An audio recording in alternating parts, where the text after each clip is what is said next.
What up? T-Bob here. And Jake as well. And look at you. You done stumbled upon little OTB Saints, where we bring you all the latest black and gold coverage. Who are the Saints going to draft? Who's going to be their quarterback? What does the salary cap look like? All that information and more. Hope you enjoy it. Like, subscribe. Well, we Happy still moments. have to figure out when the time is that we're gonna talk Saints. As they did do a couple moves yesterday, traded for a D lineman, brought in a former All-Pro returner. It's just so unfortunate that the prevailing emotion that I feel when I think you're talking about the Saints is one of just meh. But who knows? Like I'm not someone who is so stubborn as to be like, I don't care, I'm not gonna watch. Like I fully hope that they prove me wrong. And the NFL proves people wrong all the time, right? Like we think teams are gonna suck, we think teams are gonna be good, and they end up being, the opposite. But I hope they prove me wrong. The preseason's so long in the NFL, like that also makes it like a tough conversation. I mean, these guys have been in camp since almost the middle, but the end of July. Like some of these teams reported like July 18th. We're sitting here and we're touching up against September, and we still don't have games for more than a week. Like that's part of the reason, like the conversation. You're like, and for the Saints, their roster, their 53 was pretty much already put together when they got to camp. Speaking of unseasoned chicken, jeez. Maybe not though. This is what I always have to remind myself about the Saints. We fall a little bit prey to thinking that the team is unexciting because the offense is. But like, remove the offense, Jake, and just look at the defense, and like I get goosebumps. Like the defense is awesome.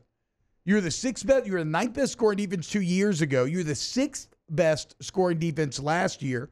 You bring in a guy in Chase Young who has elite potential and looks like he's ready to fulfill that potential. So you got even better there. Brian Brzee looks like the only good D lineman first-round draft pick that you've had over the last half decade or however long you've been trying to draft them for. He's an exciting young player. You trade for a solid interior run defender in Ridgeway yesterday. You still have Kalen Saunders, who is he on IR right now? But he's played well. He's coming back from injury. Nathan Shepard. Cam Jordan's still there holding out. What is he now? And then you got that doesn't even get into Tyrann Mathieu, Marshawn Lattimore, Paulson Adebo, Alontae Taylor. And then you got Demario Davis in the middle.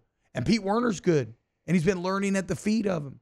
Willie Gay Jr. has been a solid addition this offseason. And again, Demario Davis. Like, enjoy. Do not let whatever pain you feel about Derek Carr or Dennis Allen or this offense in general, do not let it have you not enjoy what Demario Davis gives you every single Sunday.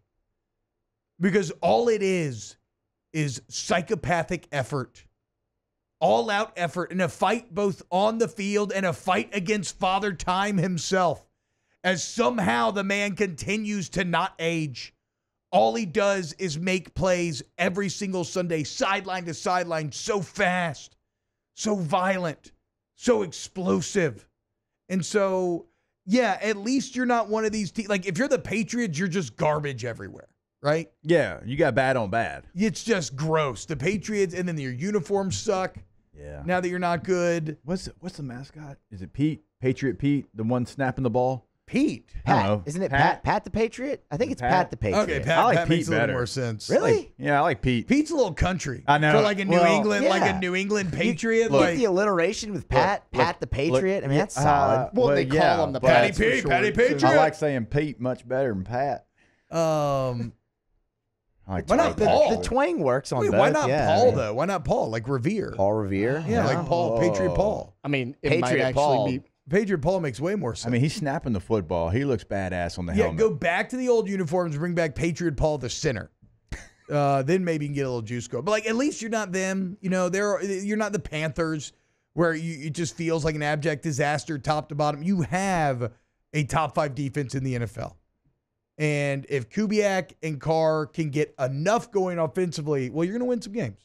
And that, in my opinion, is always more fun than losing games. So do not take the defense for granted. No, don't, because the defense is going to keep you in every game. It's going to come down to, can the offense make a play? Can they make the play? Can they make a string of plays put together to put you in position to take the lead and hold the lead because the defense is going to do their part. Yeah. And so, like, that's why it's so troublesome when we have this conversation because let's go through the different levels of the Saints offense right now.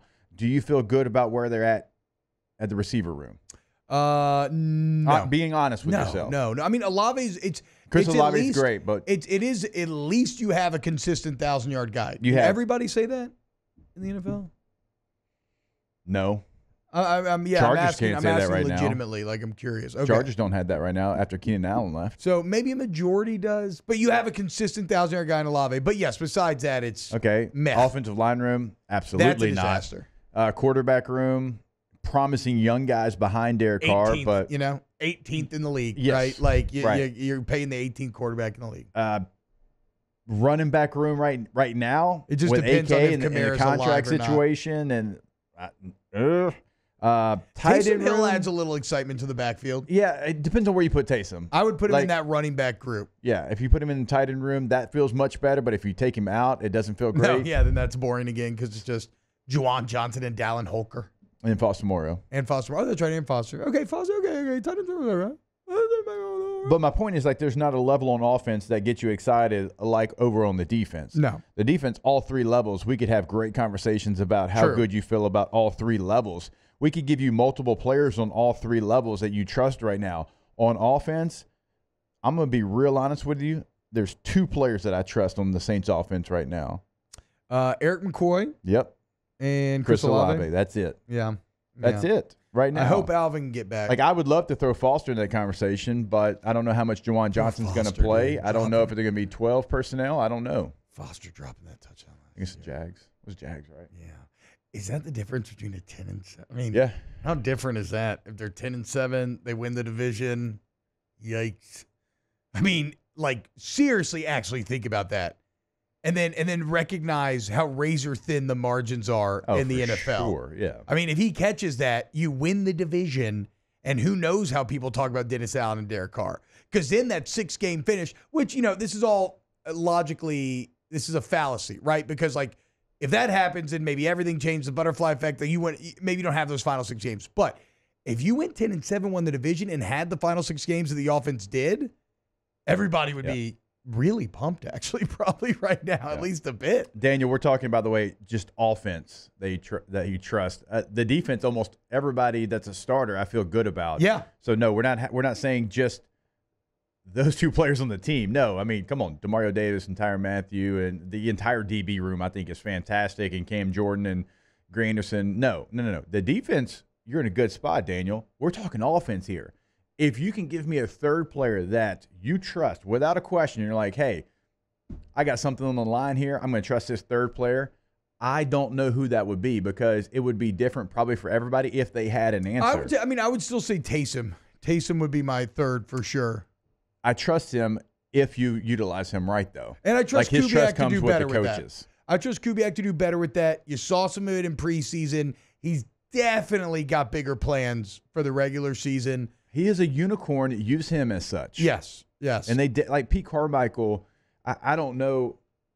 I don't know what happened. Because Taysom Hill's one of the nicest humans I've ever met, so I know he didn't do anything wrong. But I don't know. I don't know where the insecurity came that he would not put him in the best position to succeed. But it was never consistent. And then, there was metrics.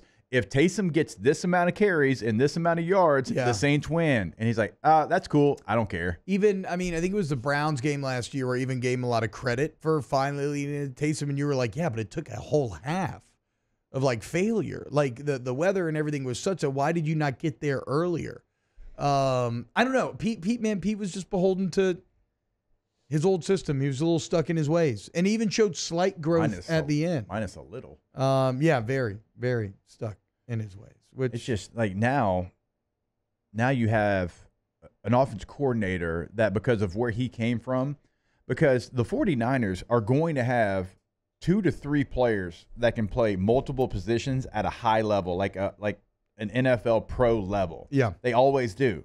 And that's what makes them dangerous, because you don't fall into tendencies. You have no idea you don't know if Debo's going to do A, B, and C. George Kittle can do A, B, and C. Yeah. C-Mac can do A, B, and C. We could go down the list of players. Yeah, you might be running back, tight end, receiver, But I'll be damned if they're coming at you from the same position 2 plays in a row. And you won't reach. You don't have the personnel to reach the heights that San Fran does because all those guys are so. You can be the great value version and do yourself some favors. It's all we need. Let's be the Kirkland brand version. Yeah, let's don't do great value. Let's go a little bit step up. Let's do the Kirkland brand Niners offense. That'd be great. I mean, look, somebody else is talking about losing the 18-0 lead to the Packers and the missed field goal. I mean, the Saints were basically 11-6 last year, guys. Never mind. Am I emerging out of this segment thinking the Saints are going to win the South and be good? We'll see. I'm a little more excited than I was 10 minutes ago, to be fair, for whatever that's worth. Nice job, boys. Nice job, Chad. You know Let's what? go. Who dat, baby? I will get fully behind you if you trust what you have. You don't try to do too much with what you don't have. Yeah. And you stay consistent in your play calling, but consistent doesn't mean predictable. It just does not mean that. Consistent doesn't have to be something where you're stale and vanilla. No. Consistent can be, we have these playmakers, we're going to live or die by these playmakers, but doing different things. I agree. Wow, just amazing black and gold takes right there, Jake. I don't think I've ever heard any takes that are better than the 2 guys that just gave you that take. And you can keep getting them by going ahead and liking, subscribing, ringing the bell to get notifications when we post. Have a great day. We'll see you on the next OTB Saints.